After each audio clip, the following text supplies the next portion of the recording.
Good morning. I think we've got one of the hardest jobs in Davos this morning with a panel anticipating the Middle East in 2024. I'm pretty excited for our guests, and I think we're going to have a lively discussion. To the left of me, I have Barak Ravid from Axios. Thanks so much for joining us. We have Jane Harman, chair of the Freedom House in the US, and then we have Mahmoud Sariel-Ghalam from the Middle East Institute and the Atlantic Council. There's plenty of news this morning, so I think we can get straight into it. Barak, I want to start with you. Throughout the week, we've heard collectively from Arab nations and others that there is no way to peace except with a Palestinian state. From what it appears, the Israeli government has no appetite for that at the moment. What is going to change Netanyahu's mind? What will change his mind, and what's his end game? Nothing. Look, we're, the guy is in office for quite some time, right? He's in politics for 30 years, prime minister for 15 years. And over the years, including in places like this, there was this perception of him as, he might be conservative, but he's sort of a middle-of-the-road conservative, okay? I don't know, I'm trying to find a good comparison, I don't know, Mitt Romney of Israel, or something like that, John McCain, yep. Okay? But that's not true, that's not true for almost, I think, 7 years. And he's been going through a process of radicalization that I think started in the election in 2015 when he won against all odds. This process of radicalization continued when his criminal investigations started, and slowly but surely he became more and more politically dependent on the radical right in Israel, including in recent years the most Jewish supremacist and racist elements who were on the fringes of Israeli politics but were normalized by Netanyahu. We've seen this happening in other countries, including very major countries in the world. It's a phenomenon we see everywhere. But Netanyahu normalized those people, and today those people are basically holding his government and his coalition, and he's totally dependent on them. Therefore, he cannot move an inch, okay, without their permission. And I don't see people like, I don't know if everybody here knows the names, Itamar Ben-Gvir, a guy who was convicted for supporting a terrorist organization. He's now the minister in charge of the police, okay? Bezalel Smotrich, a person who said that Israel should burn the village of Hawara in the West Bank on its inhabitants. He's the Minister of Finance. He's also a minister in the Ministry of Defense in charge of the West Bank. Okay, and those two people who have 14 seats in a coalition of 64 are basically the ones who are calling the shots in Israel. And Netanyahu's alternative to those people is to go to prison because he's on trial for quite some time now. And so when that's the case, I don't see him agreeing to anything that is even resembles of a Palestinian state. Jane, I see you nodding your head. I mean, do we start to see a shift in Israeli politics, do you think, before we can get to a point of recognition of the Palestinian state by Israel? Well, first, I read in, I think, the Wall Street Journal 2 days ago that the coalition is becoming shakier, that there are some people on both well, there's no one on the left in his coalition, but that Benny Gantz, for example, is thinking about whether he really wants to be in this war cabinet anymore, et cetera. So just maybe this government will shatter from within. But I'm sitting here agreeing with this. I think Bibi Netanyahu's agenda is survival, personal survival. And I don't think U.S. policy should be hinged to Bibi Netanyahu. I mean, we have to be respectful that he's the elected leader of Israel, but that doesn't mean that our policy has to be to help him survive. And I am really strongly against that. I think we should be more aggressive right now. I'm talking about the U.S. In terms of embracing the pathway to two states. And I think what's going on in the Sunni Arab world is constructive. We've played a role in that. And I don't think we should, let them decide everything that we're for. But I think the pathway to two states is the best guarantee of Israel's security. I listened carefully to Bougie Herzog yesterday, whom I really like and respect. His brother is the current Israeli ambassador to the U.S., another lovely man, and his family history is storied in Israel. And he was saying how terrified all the Israelis are.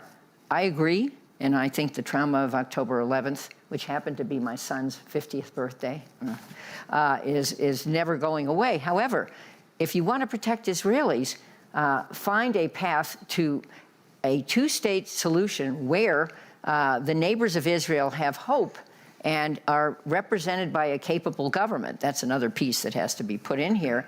And the pledge of that government is to protect their security of their own citizens, but the security of Israel. What Israel is doing now, what I would call, excessive carpet bombing of Gaza, is just radicalizing the population that remains there, and that's worse for its security. Mahmoud, I want to bring you in here. I mean, from your perspective, is Israel winning or losing this war? We've heard what the end game is. It is to crush Hamas. Is that what we're seeing? Are we seeing Hamas being crushed? And where are we in that process? I guess it will all depend on the survival of the prime minister in Israel. And one thing that we are witnessing is the radicalization of the Palestinian society. And I think it's far-fetched that the two-state solution is around the corner. So the topic that we're discussing, I think, clearly indicates that we're here for long-term levels of conflict in the region. And Israel obviously is in the mood of self-preservation and hedging and national security, and that's very different than the purposes of other countries like Iran. Iran is in a mood of conflict protraction. The United States is in the mood of conflict management. GCC countries, Jordan and Egypt, they have an interest in conflict settlement. Russia is interested in promoting conflict entanglements for the United States. So we have a geopolitical, geostrategic landscape where interests barely converge on a regional solution to the conflicts that are ongoing. I mean, so do we see an escalation in 2024, or you think there's any chance of a pause? Where are we going? That's to all three of you, so you're going to have to jump in first. When you want to start? At the moment, things don't look very good. And I was listening to that phrase, conflict management. I would say if the U.S. wants to manage the conflict in the U.S., in the Middle East, and pivot to Asia, I think we've maybe discredited that term by now, it needs to embrace a pathway to two states. I didn't say tomorrow, but I think that without doing that, there will never be conflict management. And if that happens, the outlier is Iran. I don't have anything good to say about Iran's foreign policy at the moment. It is emboldening a variety of terror groups and training them and equipping them. And we have to face that. But if the entire neighborhood, other than Iran, is on the other side and has a vision of peace, Iran will be more contained. And if the Arab street is less inflamed, that could happen. I mean, maybe I have to be an optimist. Why would I have run for Congress, served in Congress for 9 terms? But my point is, if the Arab street is less inflamed and the rhetoric is different and the narrative changes, that makes it harder, I think, for Iran to radicalize all the young people that it's radicalizing now. Mahmoud, I see you smiling. Do you think that Iran will remain isolated throughout 2024? It won't need to be brought into the tent in any way for us to see peace? If I may share this work that I did with this audience, exactly 25 years ago, I wrote a book on Iranian foreign policy, and I argued, that was in Farsi, I argued that Iran is under the illusion that it can be a political or a military power in the region. No Arab country will accept Iranian political or military dominance in the region, and I think that also includes the Shia Iraq. So even before the revolution, the Shah's foreign policy was misguided. Post-revolutionary foreign policy is miscalculated, and I think Iran is wasting its national resources in promoting this kind of a foreign policy. And my estimate would be that it's going to take at least 10 years from my observations of the country for Iran to realize that the real ingredients of power are not military, rather capital markets, platform companies, and development of national infrastructure and integrating with the rest of the region economically. So I think as long as Iran is interested in economic integration, the region will welcome it. But if Iran is pursuing a military dominant policy in the region, I don't think any country in the region, and that includes Turkey and the Caucasus region, will welcome it. But at the same time, regarding your question, I think Iran has a devastated economy. And one of the reasons why Iran has this reactive kind of approach to regional conflicts is because of the implications on its economy. But Iran also has a history of foreign policy with a lot of U-turns. I mean, look at what happened in the Caucasus region. Total Iranian silence with the geopolitical changes in the Caucasus. So Iran will intervene as long as it can manage it in the short term, but if it damages its economy, I don't think it will escalate. And this also coincides with American kind of larger global outlook that I think the US is so interested in kind of making sure that Iran is not provoked into weaponizing its nuclear program. And I think that's the mainstream American policy towards Iran. And as long as that is not activated, I think that will satisfy the larger geopolitical interests of the United States. So do you think the Saudi-Iran detente can hold? Barak, I'm going to come to you on that. You know, what's the red line for that? Can it fracture?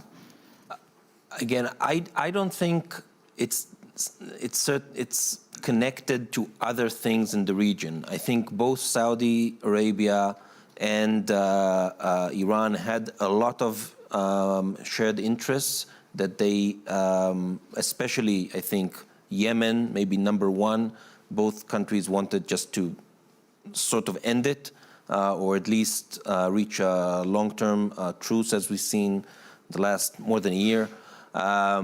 And economically, both Iran and Saudi Arabia have a lot of interest to promote trade and things like that, and to try and at least cool down the tensions between the Saudi axis, if there is one, and what the Iran calls the axis of resistance. And I think they managed to do it pretty well. And I don't think, or at least I think the Saudis don't see necessarily, for example, not that they see it anytime soon, but they don't see the rapprochement with Iran contradictory to their efforts to normalize relations with Israel. I think they think both can live in the same time. Jane? I don't don't see it that way, at least not in the short term. That would be a dream, why wouldn't it, that Iran and the rest of the Middle East could be integrated economically. It makes all the sense in the world, especially since their economy is in tatters because of our sanctions and their repressive policies. But I think the Qataris are interested in this rapprochement with Iran and have been for a long time, and that is why they were boycotted a few years back by the rest of the Sunni Arab world, which was very worried about it. I think this deal, if it ever happens, excludes Iran for the moment. And I think being excluded and being isolated will, I hope, cause positive change in Iran, not negative change. But I think they are empowering the Houthis. They can deny that. The Houthis, all these terror groups that they have spawned, now have agendas of their own, and they're lethal in their own rights. But basically, this would not have happened. And I think that was the view of the Sunni Arab states, that the conflict in Yemen would not have happened if Iran had not provoked the civil war. I was in Yemen, I don't know, 10 or 15 years ago as a member of Congress. It had 4 functioning political parties. I wouldn't say it was great. It had a huge shortage of water because everybody uses water to make khat, which is this narcotic, and all the men wear these ropes of khat around their necks, and then they have their little swords. I mean, it was quite an amazing place to go. But that's all shattered now. There's no political capacity. And the civil war, I think, started by Iran, is being fueled by Iran. So we've just talked about the Houthis, but let's bring up another group in this axis of resistance. Do you think we've seen enough restraint from Hezbollah that we won't see them enter? Mahmoud? Can I also say something about the Iranian-Saudi? I prefer to use transactional agreement. I wouldn't use rapprochement. I think that's too strong. And I wouldn't be surprised if the relationship breaks down because I think it's just an understanding.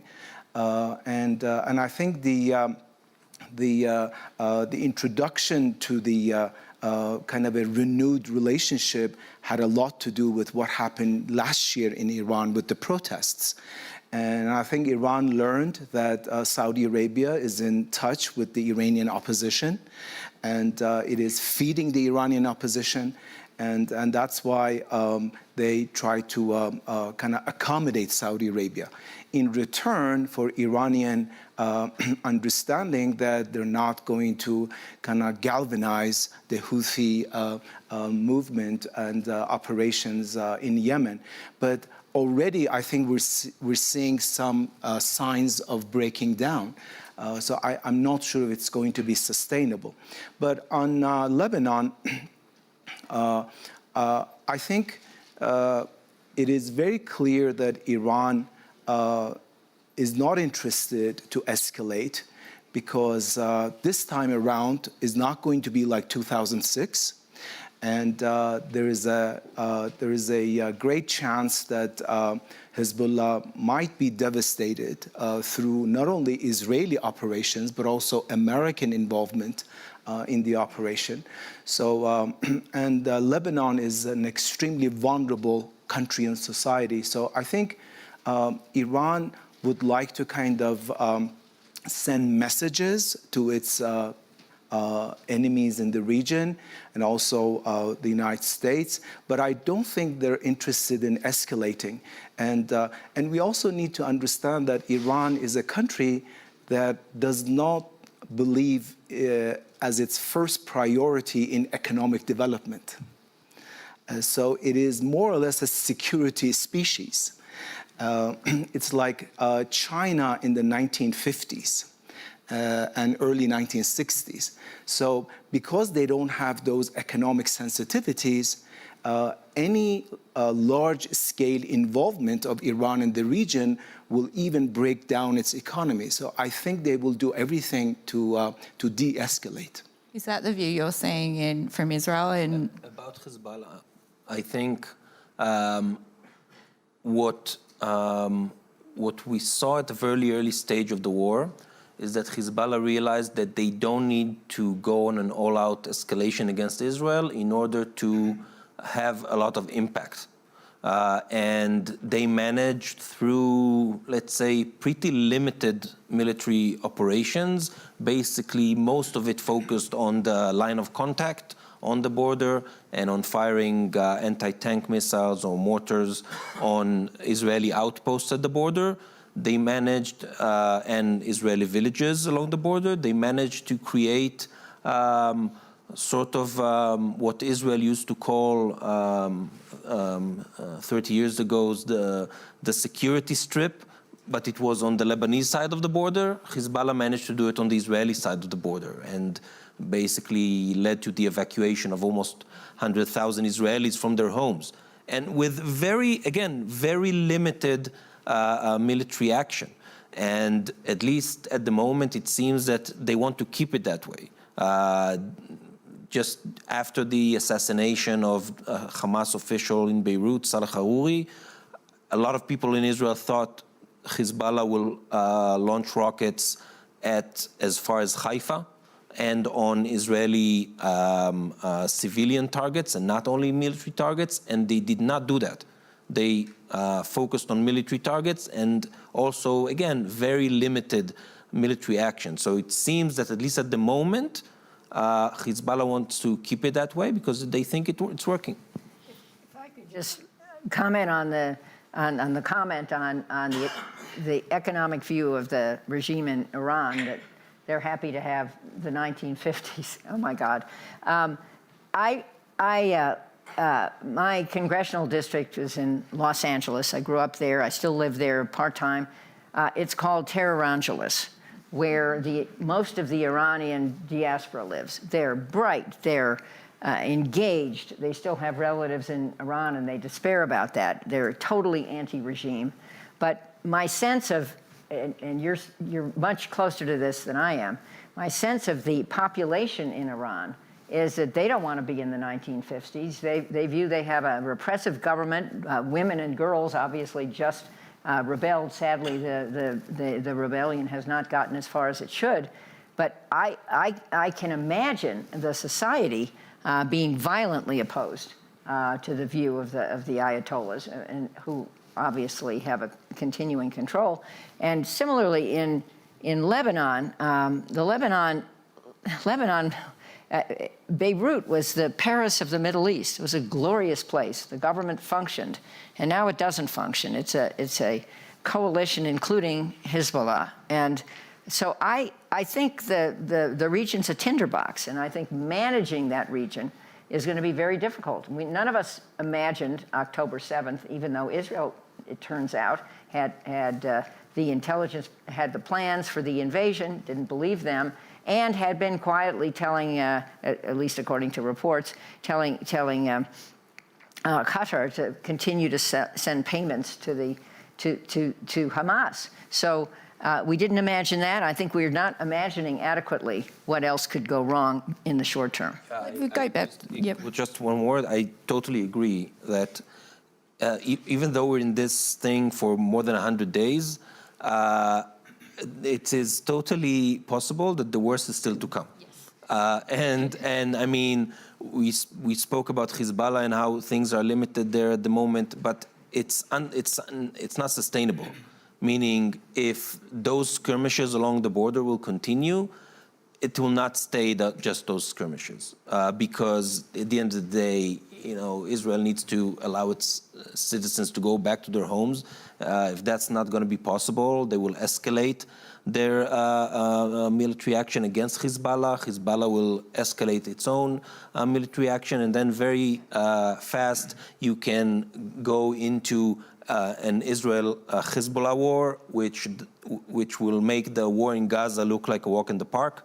We're looking at, if that's going to be the case, we're looking at a regional war. It's not, this is going to be something that, again, everything we see now from Syria, the Houthis, it will all look to us like, like we will miss it. Yeah. And just one add to that, the rockets in 2006, I was actually there on the border on a congressional delegation. Don't ask. My children didn't know. But those were dumb rockets. They did not have sophisticated guidance in them. Now the rockets are precision guided and have the reach to hit Jerusalem. So this could be a huge threat to Israel if they change their strategy. And of course, Reuters lost our journalist Issam Abdallah on the border during this sort of fighting. So just want to make sure that we acknowledge that here. One last question on Hezbollah. Is there an upside? Is there a possibility that the negotiations over Israel returning citizens to that area could provide a diplomatic negotiation that we haven't seen so far in other places? I think there is a potential. The U.S. is trying to do that. President Biden's advisor, Amos Hochstein, is dealing with this thing. I have to say, I think the pace and the intensity of the U.S. diplomatic efforts on containing the situation between Israel and Hezbollah are not in line with how concerned the White House is about the regional war. And those efforts, in my opinion, should be much more robust than they are right now. And again, they are taking place, but they need to be, the U.S. needs to put much more pressure on both sides and on regional partners, more than it does right now. And I'm not saying they do nothing, but they need to do more, because if the border between Lebanon and Israel does not come down within weeks, it can really blow up. I want to just bring in some of the other regional players that you talked about. How long can the economies of Egypt, Jordan, I mean, look at Egypt's debt. How long can they sustain this, and how bad is this going to be for not only Iran's economy, but the entire Middle East economic outlook for 2024?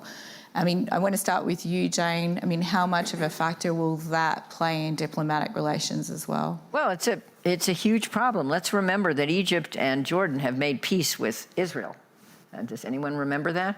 And Egypt is terrified that the refugees from Gaza are all Muslim Brotherhood, and that's part of their enormous resistance to taking them in. Jordan is a different case. Jordan has taken in, I think Jordan's population is now about $7 million people. That may be their economy too. But they have taken in over 1.5 million Syrian refugees and assimilated them. I mean, I give that country highest marks for stepping up and being a good citizen. But a majority of, or a huge part, I don't think it's a majority of the population, are Palestinian. And if this thing goes on, and if there is a major uprising in the West Bank, that blows easily east to Jordan, and Jordan's government is threatened. There's also a suggestion by some, in fact, I understand it was one of Henry Kissinger's last suggestions, that the West Bank just be annexed to Jordan. I'm a great fan of Henry Kissinger, but that idea, I think, is a really bad idea. And he's not here to push back. So, but at any rate, seriously, I think the economies are being hit now. I think Israel's economy is being hit in a major way. Foreign investors are pulling out. And a lot of international companies are getting pressure because the narrative is in favor of the Palestinians. I'm not defending that, but that's how people are hearing it. I'm defending the attacks on innocent, I'm condemning the attacks on innocent civilians, but I am also condemning the outrageous, brutal, unprecedented attack on Israel on October 7th. So I want to just let the audience know we are going to be able to take audience questions. So if you have one, please raise your hand. Before we go to those, here's one that I think is important for us to discuss. The chances of a Saudi-Israel pact in 2024. That seems like one of the most important political questions.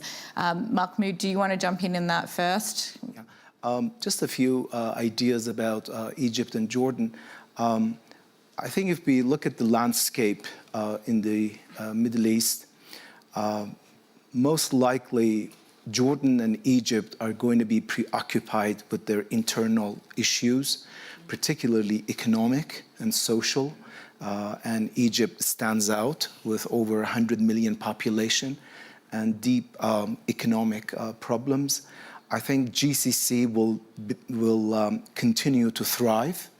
and Iran will be embroiled in its domestic kind of illusion about being a military and political power in the region.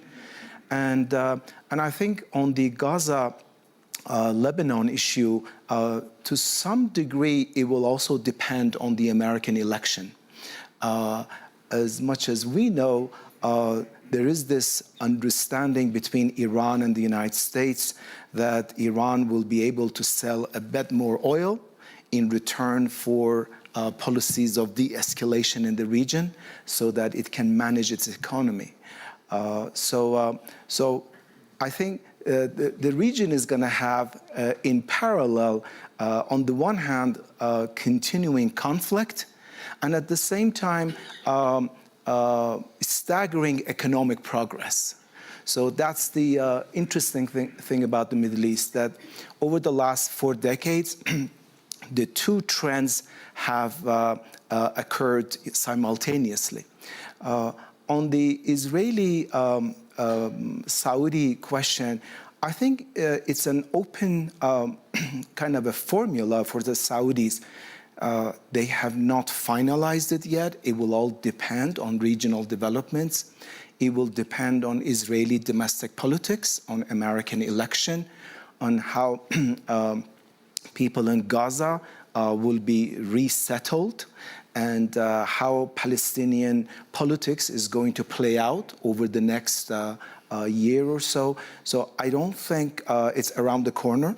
It's going to take a longer time than that was perceived before. Barak, is that your view coming from Israel? Yeah, I think if you look at Mohammed bin Salman and the way his thinking on this issue evolved since, let's say, 2018, okay? I think every year that passed with the events that took place, I think he realized that even if for him personally, he's not attached to, policies of the past, the reality is stronger. And he cannot ignore the Palestinian issue. And before October 7th, the Palestinian issue was supposed to be an element inside a deal, a mega deal with the US and Israel, but was supposed to be a modest one. Okay, and definitely nobody was going to condition anything on Palestinian statehood or path towards statehood. It maybe it was supposed to be do no harm to the prospect of statehood. And now after October 7th, I think Mohammed bin Salman realizes much more that this is that pathway, not only a pathway, but an irreversible pathway towards Palestinian statehood is a basic condition, and it's going to be the case for at least as long as the Biden administration is in office. I don't know what's going to happen when Donald Trump comes, if he comes, So fast. But, I'm telling you, and I had this conversation with Donald Trump for several hours on the Saudi issue, and he's convinced. And I have to say that I think he's right, okay? That if he had a second term, okay, in the first 6 months of his second term, Saudi Arabia would have normalized relations with Israel. I think that's an accurate assessment, okay? I know people have strong convictions about Donald Trump, but I think that on this one, he was right. So will we see that, Jane? And really, let's focus on that Trump thing. Trump comes into office, just a scenario. Theoretically. Hypothetically. Does the Saudi-Israel deal go through faster with him in office? Okay. I commend Trump for the Abraham Accords. I think that was a gutsy and correct thing to do. And I don't think a Democratic president would have been able to do it. So let's start with that. Having said that, I think that the difference is that I think Biden needs to push now for this deal, including embracing a pathway to a Palestinian state that's irreconcilable. I think that that's the piece that's crucial, and Biden doing this now will prevent, should there be a Trump term, Trump from not doing it. I think Trump will be interested in the reconciliation between Saudi Arabia and Israel, and he won't care about the Palestinians. Let's remember, he cut off the aid for the Palestinians. And to be fair, and you said it too, Barak, there hasn't been much interest in the Sunni Arab world until now in a Palestinian state. Yeah, but I just want to add something about Donald Trump, because I think there's something that got sort of, he's responsible that people didn't notice it because he was focusing on other stuff. But Donald Trump is has put a plan for the Israeli-Palestinian conflict on the table. You can say that it's good, you can say that it's bad, but he put a plan on the table. Joe Biden did not, okay? That's a fact. And I think from speaking to Donald Trump a long time about this, I think that if Donald Trump comes in for a second term, it will be very hard for Benjamin Netanyahu to deal with Trump on the Palestinian issue. Trump is going to be much, much, much tougher on this thing because, as you know, he wants the deal that nobody was able to get. Okay, he's the man of the deal, whatever. But Donald Trump's conclusion from 4 years of dealing with Benjamin Netanyahu was the same conclusion Bill Clinton had and the same conclusion Barack Obama had, and that Netanyahu doesn't want peace. Right. So if Donald Trump comes back, Bibi's in a big problem. So do you want to give the audience a chance to ask a question? If you have one, please raise your hand. But I also want to come back to this discussion. Could you just say your name? That is Murad, Peak Values. My question is the following. Israel, from my point of view, is a racist country that is following apartheid policy. Abolishing this stance and this policy, wouldn't it lead ultimately to a one state in which the Israelis and the Palestinians live together? Thank you. So I'm going to give you that. Several or just? I'm going to take that question first. Okay, is there any chance of a one-state solution, Barak? Give us your view on that. First, sir, I have to say that with respect, I totally disagree with the premise of your question. And I'll tell you why. And many people in places like this don't realize that. The majority of Israelis right now in Israel feel like orphans. You know why? Because their whole worldview was shattered on October 7th, okay? Because they're liberal, okay? And the people who were massacred on October 7th, those who were raped, those who were beheaded, those who were tied together and burned in their homes, they're the most progressive and liberal people in the country, okay? Those who they took Palestinians from Gaza and drove them to hospitals in Israel. And those are the people who were massacred. Those are the victims, okay? And there's a big constituency for that in Israel, okay? There's also a constituency that is very anti-Palestinian and is Jewish supremacist and is racist. I'm not denying that at all.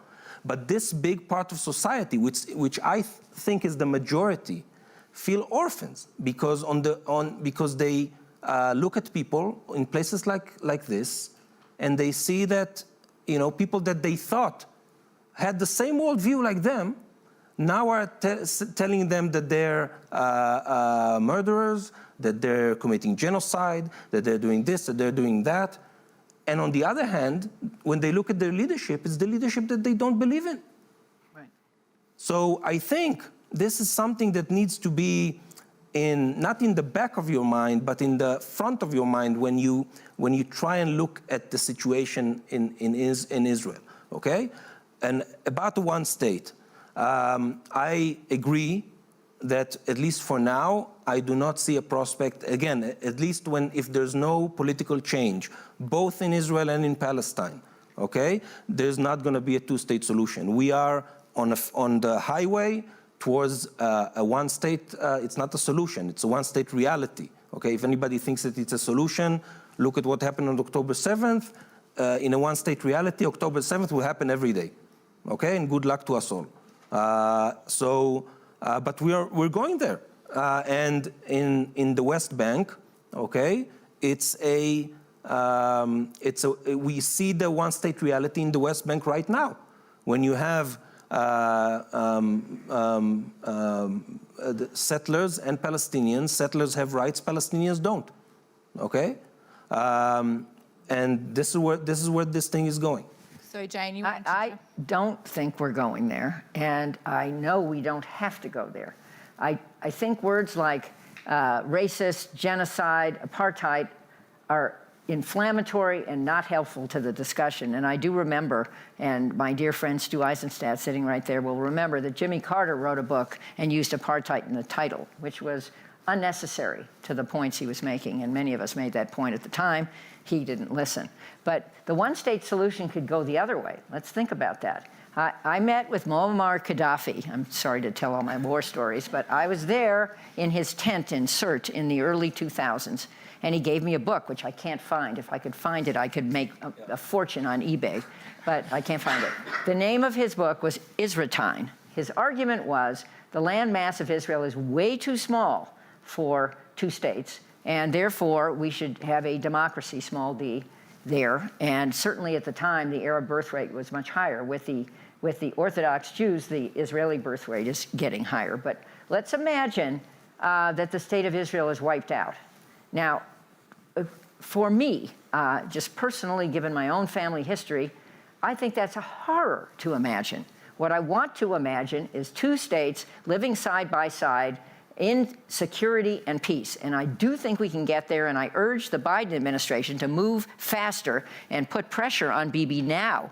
And if the coalition dissolves, oh dear. But I think the right course for Israel is to embrace a two-state solution. So we've spoken a lot about Bibi and Netanyahu, but there is the other side of this. The pathway to a Palestinian state is going to come with strong leadership out of Palestine. Are we seeing someone who could play that role? How do we get to a point where Hamas is not the party you need to negotiate with? First, you don't, you end the situation where you have a president who is in his, 18th year of a four-year term. Okay, I'm speaking about President Abbas. Yeah. And the biggest mistake the Biden administration did in its first year when it comes to the Israeli-Palestinian conflict is the fact that it allowed Abbas to postpone the elections once again. There is a massive political change needs to happen on the Palestinian side, that it needs to go through elections. You have 5 million Palestinians in the West Bank and Gaza that did not choose their leadership for years. So how would we expect any change if people cannot, people are so disenfranchised and have no ability to determine their own leadership? Mahmoud, I want to bring you in here. Who can take the Palestinians in terms of leadership? Who do we see coming up? I think in the short to medium term, it's a total stalemate. And the two-state solution is not on the horizon. So we will continue to see a breakdown of conflict resolution in the region. And that will postpone the enlargement of the Abraham Accords. That will put pressure on the GCC countries to expand relations with Israel. So, as I said, I think that does not interfere with economic growth of GCC. That's going to thrive. But on the Palestinian-Israeli issue, I think in the foreseeable future, we have a stalemate. Okay, we've only got a minute left, so I'm going to get you each to say very quickly, do we see a ceasefire in 2024? Mahmoud, let's start with you. I think it will depend on the American election and dynamics within Israeli. November, so we're not really. Yeah, but again, I think the U.S. will do its best to achieve this, but it is unlikely. Jane? Calling it a ceasefire probably won't get anywhere with Israel, but calling it a humanitarian pause and a change in strategy, again, if the U.S. pushes harder could happen, and it gets to the same place. I mean, if we could find a way, and maybe I'm still the optimist, to begin this pathway, not tomorrow morning, to a two-state solution, I think we could also find a pathway to demilitarizing the West Bank, and I don't think Israel's going to be able to do that with bombs. Okay, Barak, last word to you. If you want a ceasefire, and I really hope that there will be, you need to release the hostages. And if you this thing will end the war, okay? And everybody knows this in Israel. Netanyahu knows this. He's not admitting it. But if there is a deal on the hostages, the war will end. And therefore, I think this is where everybody needs to push right now. If I just say one word, I think one variable we need to incorporate into our analysis is the Israeli economy. Will there be pressures in Israel to come to terms with this issue because it is hurting the Israeli economy? So that's going to be an area that we need to look at. Okay, well, we're out of time, but I do want to thank all three of you. And I also want to thank you for having such a civil dialogue. I think it really helps. Thanks a lot. Thank you.